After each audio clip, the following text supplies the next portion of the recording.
When I first got my compatibility assignment from the Colonial Pairing Bureau, I thought it was a joke. The Bureau, an interspecies relationship division under the United Federation, was notorious for its experiments. They matched humans with non-human partners to foster unity across colonized worlds. Some called it a social experiment. Others whispered it was about control. Me. I was just trying to survive the paperwork on Titan Colony 7. So when my assignment came in, stamped approved by Central Council, I barely read the details before signing. I didn't think much of the name printed beneath mine. Designation: Ex-Wellara of the Zephyrians. Only later did I realize what that meant.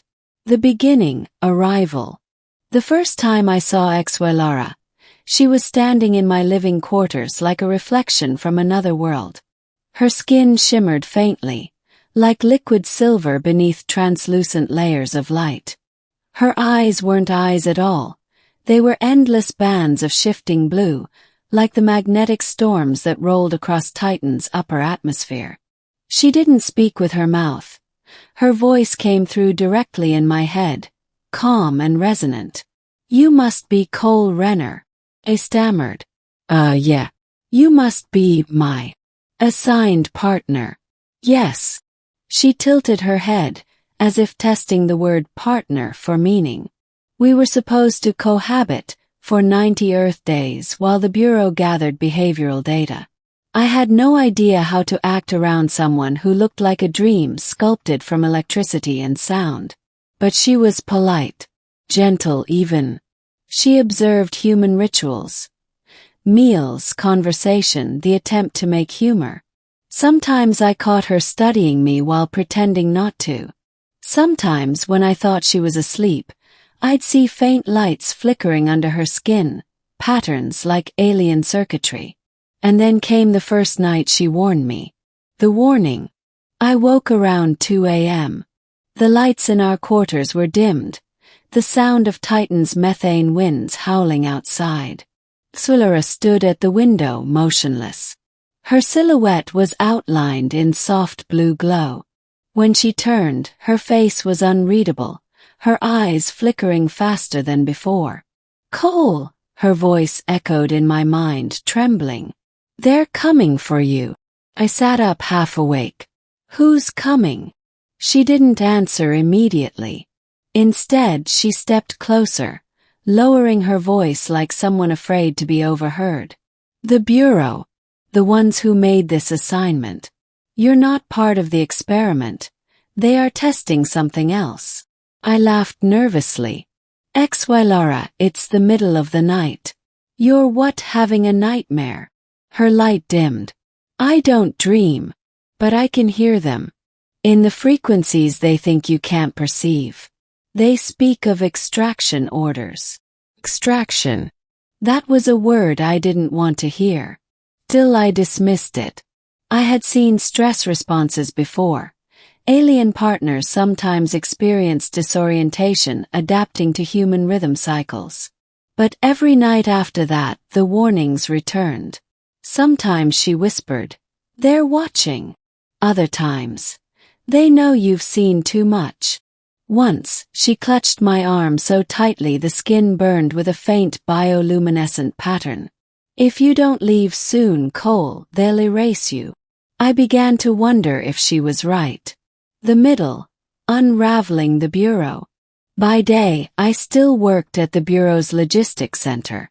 But after her warnings, I started noticing things I hadn't before. Security patrols doubled. My clearance card stopped working at certain terminals. Conversations cut off when I entered a room. Then one afternoon, I stumbled across something I shouldn't have. A file hidden deep in the Bureau's data core. It was encrypted, tagged, Class V Interspecies Project, Human Test Subjects. Listed 10 names. Mine was the last. Each entry described neurological compatibility testing. How human consciousness responded to Zephyrian neural resonance. They weren't testing relationships. They were testing mind control. I confronted Exwilara that night. Was this your plan? I demanded. To read my thoughts. To make me some kind of puppet. Her expression fractured, literally.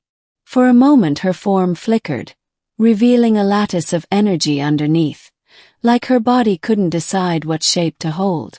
You think I chose this, she said, her voice sharper now. We were enslaved long before your kind ever knew we existed.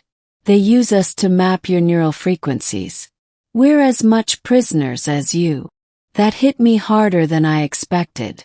She stepped closer, her hand glowing faintly against my chest. But something changed when they matched me with you. Your mind resists the link. That's why they're coming, Cole. They can't afford for that resistance to spread. I didn't know whether to believe her, but I wanted to. The escape.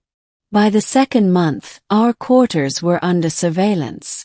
Exwilara showed me where the sensors hid, behind wall panels, embedded in light fixtures, even woven into our bedding fabric. We began planning. Every night at 2 a.m., she would tap into Titan's subsurface communication grid, using her internal bioluminescence to mimic encrypted bureau frequencies. Together, we mapped a route through maintenance tunnels beneath the colony. The only chance to leave Titan was during cargo transfer windows. 5 minutes of blind transmission while the orbital station realigned. On the 87th day, we made our move. Sirens erupted moments after we bypassed the first security lock. My ID chip was already flagged as terminated. Keep going, she urged, leading the way through a corridor flooded with orange light. The Bureau's drone swooped from above, spherical, silent, firing containment nets of plasma. Sura turned, her body pulsing with furious light. A burst of electromagnetic energy shattered the nearest drone in midair. Go, she screamed. We reached the outer airlock. Through the window, I could see the storm. Titan's swirling orange clouds illuminated by distant lightning. The shuttle bay beyond was chaos. I punched in the override code she had memorized. The door hissed open, depressurization alarms blaring. She grabbed my hand. Once we're out there, I can't protect you long. The vacuum will kill you. What about you? Asked. Her form flickered. I was never fully here. Before I could ask what she meant, the alarms intensified. A voice echoed through the comms. Subject Cole Renner, terminate upon sight. Zephyrian Unit Exwilara, retrieve intact. I looked at her. We're out of time. She smiled faintly. Then let me give you yours. Light exploded. The ending, the memory and the truth. I woke in darkness. No alarms. No bureau. No Titan. Just the hum of engines, the faint vibration of space travel. I was aboard a freighter bound for the outer colonies. The captain said they'd found my escape pod drifting near the Oort perimeter. No record of how I got there. My left arm was marked with faint bioluminescent traces, shapes I couldn't explain. No one believed my story about the alien wife, or the Bureau's experiments. They said the pairing program had been dissolved months ago, shut down for ethical violations. But sometimes when I close my eyes I hear her voice, soft, electric, just behind my thoughts. They're still coming for you. And sometimes when the stars flicker outside the freighter's hull, I see her face reflected there, half human, half light, watching, protecting, or maybe waiting. Because if she was right, if I was the first human to resist their control, then I'm not just a survivor. I'm the proof they can't erase. And somewhere, in the frequencies between stars, she's still whispering the same words every night. Cole, they're coming for you.